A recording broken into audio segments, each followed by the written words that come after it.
La Corée du Sud est le premier pays au monde à cloner les chiens. Difficile de connaître le nombre exact, mais on estime que des centaines y sont nés de cette façon depuis 2005. Basé à Séoul, la capitale, un institut de biotechnologie spécialisé dans le clonage a accepté de nous ouvrir ses portes.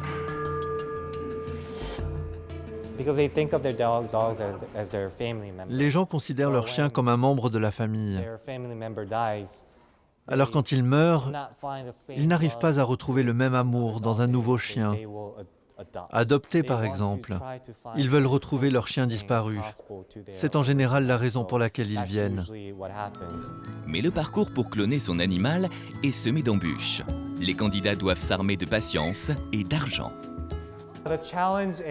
Le challenge, ce sont les délais de quarantaine. Si vous voulez emmener physiquement un chien en France, cela prendra de 7 à 10 mois, vous savez. Et j'imagine que l'argent est aussi un facteur déterminant.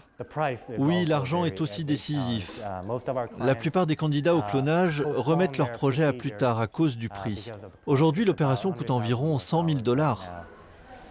80 000 € sans avoir la garantie que le chien cloné aura exactement le même caractère que le modèle original. Les chercheurs reconnaissent que les gènes ne font pas tout. In-Sung Hwang nous dévoile étape après étape le processus de clonage. Il faut commencer par récupérer un morceau de tissu de l'animal à dupliquer. Un petit bout de peau de ventre ou d'oreille par exemple. C'est cela qui fournit l'ADN, la précieuse identité génétique. Une fois l'ADN prélevé, il faut une chienne porteuse. Les chercheurs prélèvent un ovocyte de cette mère adoptive et y injectent l'empreinte génétique du chien à cloner. L'embryon est ensuite réinjecté dans l'utérus de la chienne porteuse. Le chiot, ainsi créé, aura exactement les mêmes gènes que son modèle. Après environ 60 jours de gestation, comme chez une chienne classique, l'animal donnera naissance à un ou plusieurs chiots clonés.